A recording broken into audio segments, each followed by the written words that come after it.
kaasaad u soo baxdeen nagu maamuusaysaan nagu soo dhawaynaysaan ummad baynu nahay dad gobaynu nahay dad waxa loo galay yaqaan baynu nahay in badan baynu ka hadlaynay inaynu qayb ka noqonno hay-ad kastoo dawladdu leedahay waxayna ka helno walaalayaal dad caqli iyo cilmi ilaahay siiyey baynu nahay dad kala garan karaynu nahay ninka u xoqaya iyo ka u xiiraya nin galay iyo nin gannaday libaax kale og baa la yidhi walaalayaal wadaa xisbi midina dhowr iyo 50 xildhibaan buu leeyahay midina dhowr iyo 20 xildhibaan buu leeyahay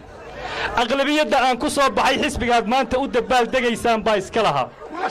iskuma qaldana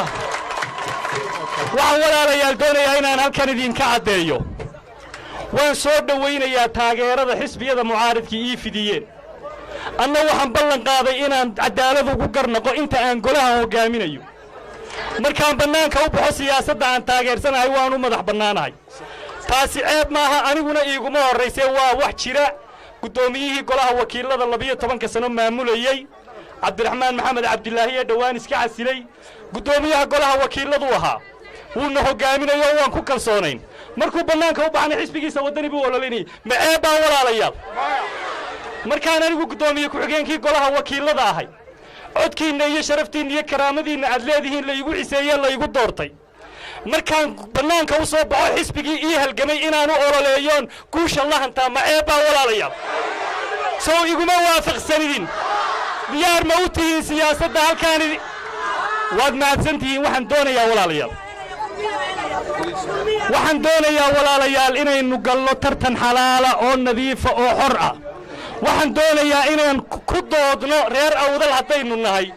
muxuu kani ii hayaa muxuu kana ii hayaa anigu waxaan diyaar u ahay anigoo guddoomiyihii golaha ku-xigeenka wakiilada ah idin matelayo oo nin reer awdalood idinku doorateen aan ahay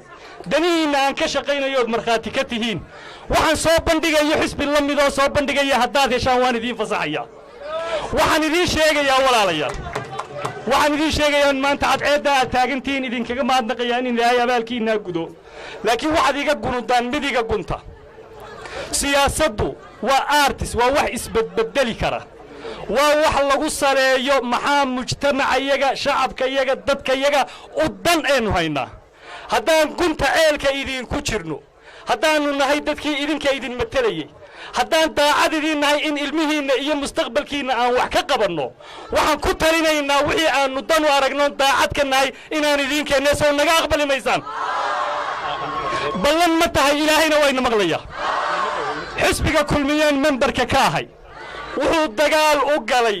isagu hindisay keenay madaxweynaha iyo guddoomiyaha xisbigu in siyaasadda horta goluhu waa ka madax bannaan yahay xukuumadda laakiin mudanayaasha axsaabta ku kala abtirsanaya waxay golaha dhexdiisa ka fuliyaan axsaabtoodu siyaasadda ay qabto waxa curiyey in gobolka awdal uu helo guddoomiye ku-xigeenka koowaad ee golaha wakiilada iyada oo aan laga dalban aanaan odhan kursigaa maanta hana loogu guntado madaxweynaha qaranka jamhuuriyadda Soomaaliland Axmed Maxamed Maxamuud Siilaanyo madaxweyne ku-xigeenka qaranka guddoomiyaha xisbiga ahna musharaxa madaxweynaha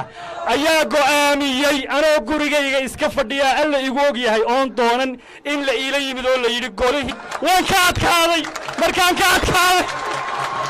inay maanta yidhaahdaan annagaa doorannay ayagana waa ku ceeb innagana caqligeennaa la caayaya waan ugu hambaliyeynayaa inay ii hambaliyeeyeen inayse hambalyadaa ku joogaan bay ahayde dee guushii ay la dagaalamayeen markay dhacday inay sheegtaani ceeb bay iyaga laftooda ku tahay war walaalayaal waxaynu isku ognahay kursigaygu hormuud buu yahay kuraas badan oo idiin soo socota dakhliga dalka oo si cadaalada loo qaybsadaan hormood u ahay mustaqbalkiinna meel la saaraan hormood u ahay waxaanana marti idinka ahay siyaasadda aan idinku jihaynayno een idinka u arkayna inay dantiinu ku jirto si daacadnimo ku jirto inaad noo aqbashaan oo codkiina siisaan xisbigan danta u arkayna kulmiye baadhi ka tagi mayno walaalayaal ka tagi mayno waxaan doonaynaa doorashadu xasaasiyad bay leedahay maalinta doorasho la gelaya dadku waxay u kala qaybsamaan ardaa iyo xisbi iyaba loo qaybsamaan ugama jeedno inaynu maanta dadkeenna ku mashquulinno in calool xumo iyo uur ku taallo ay doorashadu inagu reebto maaha bermane boqor lama boqrayo waa 5 sano qofka waxa la dooranaya wuxuu ballan qaaday hadduu fuliyo xaq buu leeyahay in loogu celiyo haddii laga waayana xaq buu leeyahay in laga bedelo walaalayaal markaa waxaan waliba dhalinyarta aan leeyahay